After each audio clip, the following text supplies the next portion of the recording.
नमस्कार. आरोग्यशाहीमध्ये मी वैद्य भाग्यश्री आणि मी वैद्य नमिता आपलं स्वागत करतो. आरोग्यशाहीमध्ये आजचा दिवस आहे खास तुमच्या प्रश्नाचं उत्तर देण्याचा.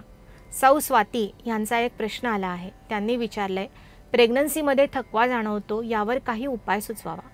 स्वातीताई, प्रेग्नन्सीच्या 9 महिन्यांमध्ये शरीर, मन तसंच हॉर्मोन्समध्ये अनेक बदल होत असतात आणि म्हणूनच या काळामध्ये स्त्रीला स्वतःला आणि घरातल्या सर्वांना स्त्रीच्या आरोग्यासाठी, वेलबिंगसाठी विशेष प्रयत्न करणं आवश्यक असतं.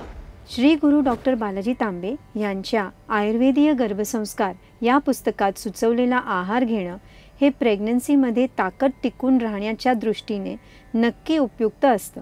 याबद्दल थोडक्यात सांगायचं तर सकाळी उठल्यावर पंचामृत घेणं, 4 ते 5 भिजवलेले बदाम, 1 अंजिराची चक्ती आणि 5 ते 6 काळ्या मनुका खाणं चांगलं.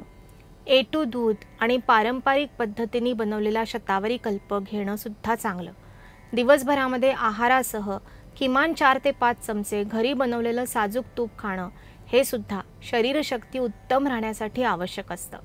तुपात तळून घेतलेले डिंक, खारीक, खडीसाखर हे मिश्रण रोज सकाळ संध्याकाळ 1-1 चमचा घेण्याचाही तुम्हाला फायदा होईल.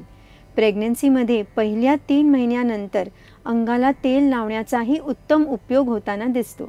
तसंच प्राणशक्ती अधिकाधिक आकृष्ट होण्यासाठी प्रेग्नन्सी स्पेशल योगासनं करणं, विशेषतः अनुलोम विलोम प्राणायाम, ओंकार गुंजन, शीतली किंवा अमृतक्रिया या गोष्टी नियमित करणं सुद्धा उत्तम असतं. यामुळे काही दिवसातच स्त्रीला तिच्या एनर्जी लेवल्समध्ये फरक झालेला नक्की जाणवतो. स्वातीताई, या सर्व उपायांनी प्रेग्नन्सीमधला थकवा दूर होण्यास नक्की मदत मिळेल.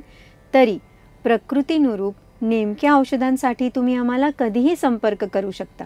प्रेक्षक हो, तुम्हालाही जर प्रकृतीविषयी काही समस्या असेल तर ती तुम्ही आम्हाला स्क्रीनवरच्या नंबरवर विचारू शकता किंवा यूट्यूब, इंस्टाग्रामच्या कमेंट बॉक्समध्ये लिहू शकता.